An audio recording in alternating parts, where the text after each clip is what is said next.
So thank you so much, John Thaxton. Always a pleasure speaking to you, mate. We spoke maybe about a year ago for Junior Witter's book. That's still in the pipeline. Anyone who knows Junior, he's almost horizontal. He's which it will be. It will come out in this 2025. But a guy whose name is littered in that book a lot. I mean, you are actually spoken of, Junior, by literally the last page, and he's commending you for your charity work. And he Junior actually says, I would actually want to be like, I think he more or less said, I want to be kind of like a John Thaxton, and I didn't know a great deal about you since you retired. And obviously, I've watched a lot of your stuff on Instagram. You help people and all that. But the other name, and I was lucky enough to speak with, just trying to think. So I interviewed Brendan for the Paul Sykes book in 2017. But I was very aware he was. So I must have spoke to him in 2016. I was very aware he was, obviously very ill. He died 2018. But Brendan Ingle, you knew him extremely well. Who was Brendan Ingle then? Because Junior said to me for this book, he said, I got him at the start, I got him at the middle, but obviously at the end, so you like your Bomber Grahams and your Johnny Nelsons, they kind of got his full, I've spoken to so many people over the years, your Ishan Pickerings and all this, and, I think it's widely known as, Terry Lawless is the greatest manager of all time, but I think in Britain-wise, but I think training-wise and cards on the table, success, Brendan Ingle would take some beating. I mean, who was the guy? I'll tell you what Brendan Ingle was. Brendan Ingle was a mentor.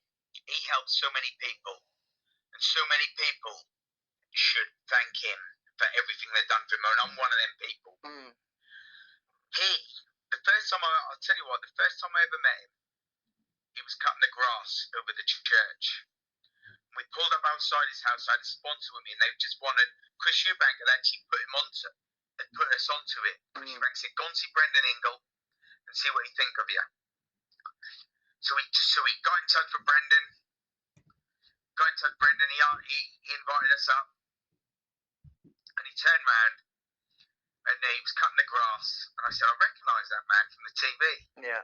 Hello there, how are you doing? That was his saying, how he'd come. Yeah. Shook our hands, and he said, I want you to get on the lines. I thought, the fucking lines? What the hell are the lines? Yeah. And it's all about the footwork, and I didn't appreciate it, and I'll tell you what, I used to do the lines for hours and fucking hours. And people like Junior Witter would come in the gym and say, has Brendan been in? And I'd say, he's been in and gone. Tell him I was here, and tell him I was here, and I've had to go out. I said, no problem. I'd be on them lines, dedicated to them lines, and I didn't understand it until I retired how important they are. And he got me on the lines. And then a boxer called Jason Barker walked in. Jason Barker walked in. He said, Jono, get your gear on. I thought, get my fucking gear on? What the fuck is that? But my sparring gear. I didn't, that's his way, his sayings. So I got my sparring gear on. He said, right, what I want you to do, I want you to knock this kid out. I said, you can hit him in the head, and if you knock him out, you can do. He said, he's only allowed to hit you to the body. I thought, fucking hell, now I've got my sponsors watching me. I went after him to try and knock him out, and this Jason Barker fucking played with me. Yeah. Turned me, boxed me, messed me around, made me miss. Could not hit the guy. Could not fucking hit the guy, but I did not stop trying. We got on the end of the ring after sparring. He said, right, Jono, how you get? So we got out. I sat one side. Jason Barker sat the other side. Brendan stood in front of us. We sat on the ring apron. And Brendan looked at Jason Barker. He went, you're a fucking waste of space and you're never going to do now. And I thought, fucking hell, what's he going to say about me? He looked at me. He looked at me and went, you're going to be a world champion. I thought, what the fuck is he on about? Now, you got to remember, I've just been battered 4 or 5 rounds by this Jason Barker. Right? I thought, what the fuck is he on about? So down the line, I spent 3 weeks up there staying at Brendan's house. He used to take me, we used to sweep the streets together, but all the time we're sweeping the streets, he's talking to us. He's talking to me. And I think, what the fuck is he talking to me about? And you don't realise until later on how important the information he's talking to you about and what he's telling. He'd say, he'd come in the gym, he'd say, has anyone got me half an hour? He would say, oh, Brendan, I'm busy, I'm working on this, on that. And I was obviously living with Brendan or staying with Brendan, or I was living over the road at certain times, renting a house over the road. I said, Brendan, I'll come with you. And we'd go to like an old people's home, or we'll go to school. And he'll do a talk, and I'll just listen and watch. All the things he's doing now, all the things I'm doing now, was because of Brendan Ingle. Everything. You would not believe. Yeah, I mean, Junior says in his book, he said he was notorious for saying to the lads, you know, can anyone give me half an hour? And then 4 hours later, he'd have like world champions litter picking or cutting the grass for the church. Exactly, or he'd take you to school, do a talk at school, and I'd watch him do it. Then someone would say to me, John, can you do a talk at this school? And I think, I never fucking done that before, really. So I'd go for a talk, I'd do a talk and I'd plan it, and I'd do exactly what Brendan done. I would go to Fates and get the kids to try and hit me and sell me pictures and that, make a few quid that way. Brendan was always on the hustle, and you know, it was brilliant. But getting back to the Jason Barker thing, I made my debut the same time on the same bill as Jason Barker. Now I boxed this kid, this debutant as well. We both made a debutant. I boxed and won. Jason Barker boxed and lost. The next time we boxed, the same arena in Stoke, Jason Barker had the same. We switched opponents. I won and he lost. So Brendan must have seen something in me. Yeah, I mean, he must have seen something. Eh? I mean, obviously, that was my next question is, so his style, you know, everyone has very different, you know, down London, your Jimmy Tibbs, it's very different to, I dare say, if you're elusive, you switch hitters, all that, but, I mean, that's not for everyone. I mean, what made Brendan's training regime so special and so successful? Because I was a kickboxer, so I would fight left and right-handed side anyway. I would switch when I was kickboxing. So going to Brendan was a bit of a breath of fresh air, because all my amateur coaches made me fight orthodox. And when I used to switch to southpaw, they used to give me a hard time. So he was great. He'd let me be my own thing. He would train everyone the same, but let everyone put their own signature on their style. Where I was a bit of a fighter, unlike someone like Junior, who was a superb boxer. But he would let me fight, but I could also box and move and fence off and go left to right as well. So Brendan, but what Brendan done for me in the ring was fantastic. But what he done for me outside the ring was even more impressive. Yeah. And, you know, I remember one of the last times I met Brendan,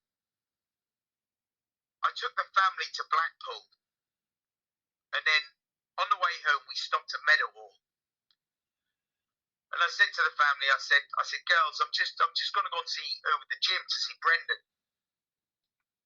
I said, I just want to go over, just old memories, this and the other. And Brendan was sitting on his perch where he said, oh, and I went up to him and I said, Brendan, I just want to say, he said, Jono, how you doing? I said, Brendan, I just want to say thank you for everything you've done for me. You know, because not only have you helped me, but you helped my family. And I appreciate it. Thank you so much for that. And Brendan turned around and he said, Jono, I've just done a talk for 30 minutes and I've earned £500. I said, that's very good, Brendan. The other week, I'd done a talk for 30 minutes and then £5,000. He said, Jono, you cracked it. I'm proud of you. Yeah. And I said, you know, without you, Brendan, I wouldn't have achieved half of what I've done. And I'm not talking about boxing. Yeah. I'm talking about life skills. When people say to me, I've been to university, I've done this, I've done that, I said, I've been to the University of Life with Brendan Ingle. And that's exactly what it's like. And stories, he used to get you singing in the ring. You think, what the fuck am I doing singing in the ring? But when you're live on TV and you've been asked questions, you got to be able to think on your feet. You got to be able to talk, and they're all techniques that I use today. Yeah. That guy is an absolute saint, and I tell you what, he used to always say to me, Jono, you'll be rewarded in heaven. Well, let me tell you, I hope he's been rewarded in heaven too, because he should be. Yeah. I mean, what I quickly realised, obviously, I've spoken to literally all your old cronies, the Sheffield lot, and what I realised was what he did for the boxers in Sheffield was probably 10% for what he did for the community in Sheffield. Without doubt. He was always there, helping people, getting people sponsored, or you might have some guy come in, the police might bring the people down and say, this guy's a bit of a bloody wrong'un. Can you do anything with him, Brendan? Well, so then turn him around and turn him into a professional boxer, maybe even a champion. You know what I mean? The guy, A, could spot talent, B, he could spot a con man. The guy, I cannot speak, apart from my parents, more highly than a guy than Brendan Ingle. And then obviously now 6 years on, are you surprised that you've got the likes of Pierce Bronson actually playing Brendan in a film which is forthcoming? Yeah, that's fine. You need someone. Yeah, I'm glad he's a Hollywood actor, because someone who can actually portray him well. I hope he does anyway, because the guy deserves everything. The guy helped, done, whatever. He used to send me on sparring jobs, and I'd say to him, there you go, Brendan, there's your cut. Jono, I don't want it.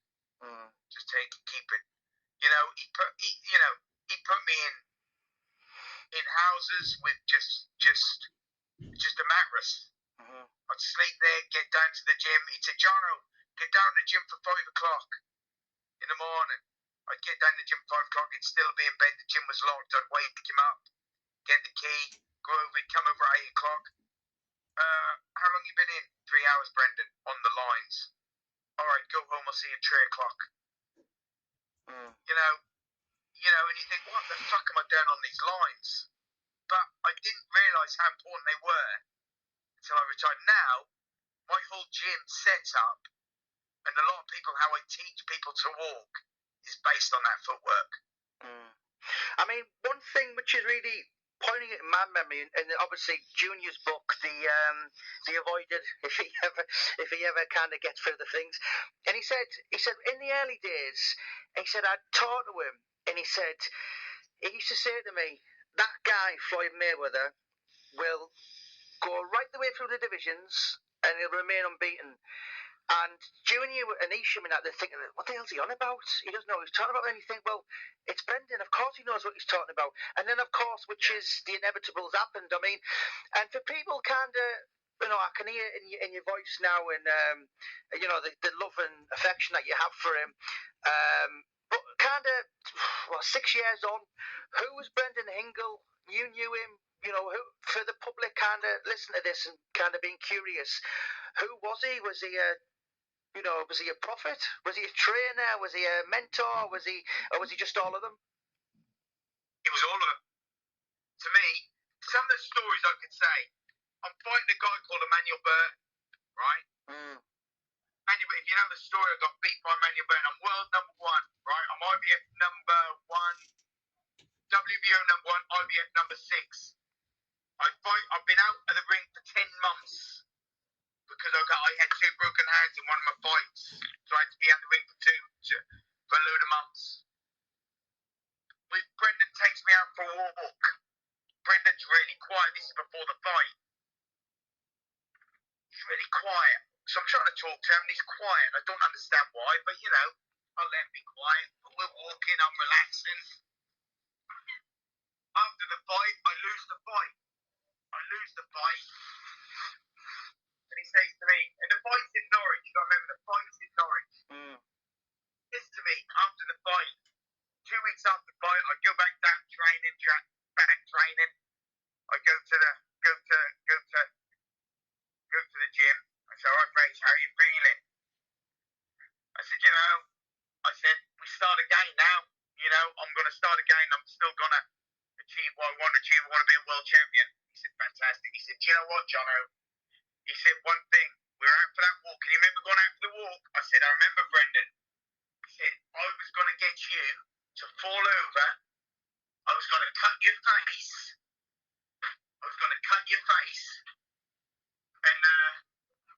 And call an ambulance. Pull you out of the fight. Get you out of the fight. He said, would you have done it? I said, not a fucking chance. He said, exactly. That's why I didn't do it. It done your head in. It would have beat you before you got in there. So I kept quiet and I just hoped for the best. Yeah. But the kid Emmanuel Burton was special. He'd been fighting regularly. He said, you know, you were world number one. You didn't need to fight, but you had to pull out, and we had no choice but to take it. To be fair, me fighting Emmanuel Burton was most probably the worst bit of not management, because that's down to the promoter, that there ever was on world number one. I'm fighting Emmanuel Burton for a warm-up fight. You know, that's ludicrous. That's crazy. Yeah. But Brendan said, you know, I don't want you fighting this kid. I don't want you fighting him. And you know, if he'd have said that, would I pull out the fight? Not a chance in hell.